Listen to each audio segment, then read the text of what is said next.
What is up, ladies and gentlemen of YouTube? Grant from One Fair Review. Welcome back, ladies and gentlemen. We are doing another movie review. Today we are looking at Pirates of the Caribbean, Dead Men Tell No Tales. So, what's this movie about? Well, you see Captain Jack Sparrow is down on his luck, feels the winds of an ill fortune blowing even more strongly than deadly ghost sailors led by his old nemesis, the evil Captain Salazar, or Salazar even, who has escaped from the Devil's Triangle. Jack's only hope of survival lies in seeking out the legendary Trident of Poseidon, but to find it he must forge an uneasy alliance with a brilliant and beautiful astronomer and a headstrong man in the British Navy. Now, I, quite honestly, looked this up to sort of read to you guys, because I honestly could not have described to you guys what this movie was really about, because this movie has a ton of subplots, a ton of things that are brought up in this never end, and then things from the other movies that don't really have closure in this movie. So I honestly didn't know how to describe it. So I looked this up. My bad. I'm sorry. Anyways, you guys are here to hear my thoughts about Dead Men Tell No Tales. Now, I absolutely love the first Pirates of the Caribbean movie. It's one of my favorite, or if not my favorite, summer action movie I have ever seen. It is remarkable. It is amazing. I love it. I love the character Captain Jack Sparrow. Like, everything about the movie I thought was really great. I thought the special effects, the story, the bad guys, the villains, you know, the supporting cast, like, I thought all of it was cool. Everything was great, and it really shined on, you know, pirates, which honestly isn't that big in the movie industry. I mean, how many fucking pirate movies have you actually watched in the past couple of years? Probably only Pirates of the Caribbean. So I was hoping that Dead Men Tell No Tales could be better than the last couple of entries. I thought the second Pirates of the Caribbean movie was a good movie. I honestly did not hate it. The third one I absolutely don't care for. There is some interesting stuff in it, but for the most part it was whatever. And then of course we have On Stranger Tides, which honestly I completely forgot about it. I went back and checked it out, like the trailer, and I was like, I do remember watching this, but I don't remember exactly what it's about. So I went back to rewatch that. Realized, hey, it's not a good movie, but there's some enjoyment there. So, based on the movies, I was hoping that this would be a little bit better. This would be, hopefully, a breath of fresh air from the Pirates series. And, yeah, it wasn't. Like I said before, this movie is a fucking mess of subplots everywhere. There's side quests everywhere. A bunch of characters that are introduced there, and some of them aren't even finished. There's this whole thing with the British that has started up, like the British Empire is going to take over, and then just literally like cut halfway through the movie. It's like, what happened with the British Empire? Were they really that useless? Okay, whatever. It's funny how in the last two Pirates movies that they really shit on the British Empire, or the last three, if anything. Like, the British Empire is really fucking pathetic in the last three movies. So, I mean, wow. It was just kind of interesting to kind of see that, and now it's taken over by the Spanish, because why not? They're kind of cool. Now, as for the actual characters in the movie, it's boring. It was really boring at times. One of the most insulting parts of the movie to me personally was Captain Jack Sparrow, his character in general. It seems like they completely fucked everything up and just made him a buffoon.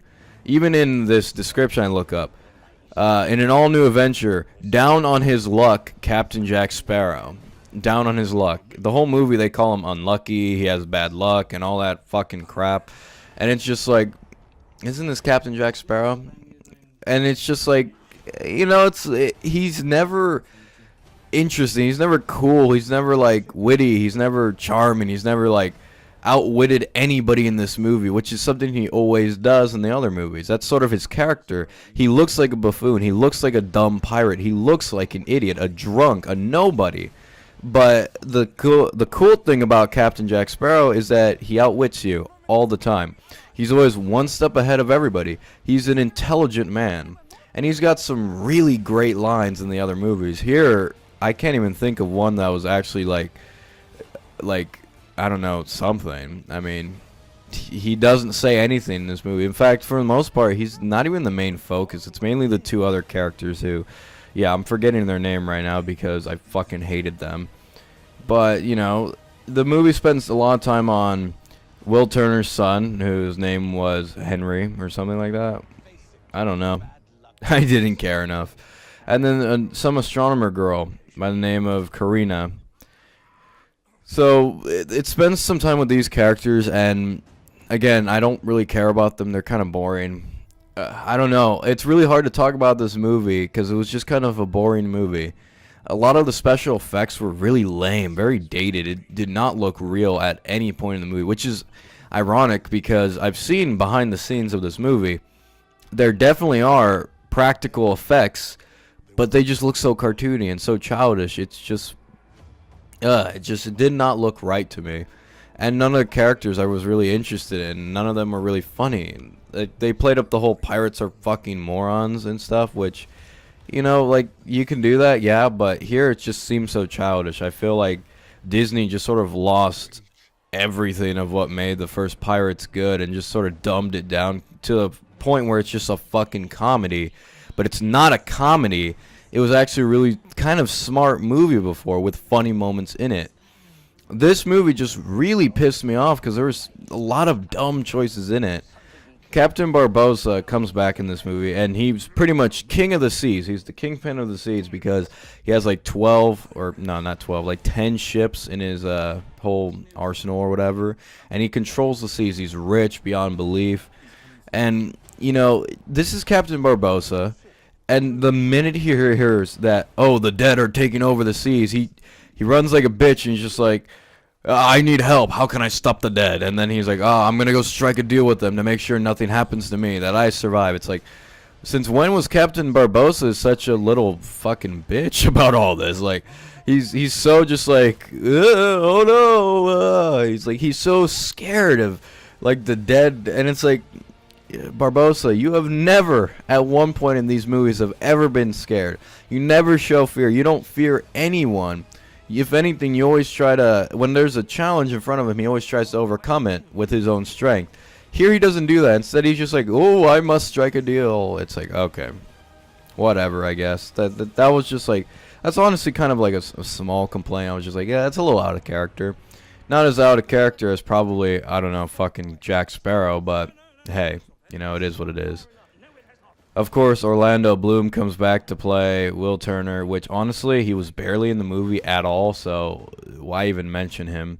Elizabeth Swann is in this movie, so, like, who really cares? The villain himself, Captain Salazar, or Salamander, as somebody calls him in the movie. He's played by Javier Bardem, and I don't know if I said his name right, but screw it. Who's actually a really good actor, and, you know, his performance in this movie was delightfully cheesy, but I don't know, I just didn't like him as a character. He made an uninteresting character interesting, mainly because he's a good actor, but there was really nothing to him. The action in this movie was also just kind of like boring and everything. The special effects were boring. Just all around boring movie. I didn't laugh too many times. I never thought anything was funny. The action never excited me. I wasn't even interested in the story because it kept on having these subplots that I didn't care about. So, all in all, the movie was just kind of meh.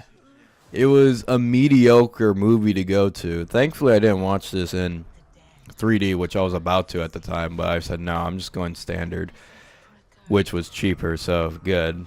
But, yeah, I think I'm just going to end it here and just sort of give my final score because I don't really know what else to talk about. The movie was really boring. My final verdict is a 5 out of 10. It's a really mediocre film. Like, really nothing entertained me that much. I mean, it's not the worst Pirates of the Caribbean movie. I still think the third one is terrible.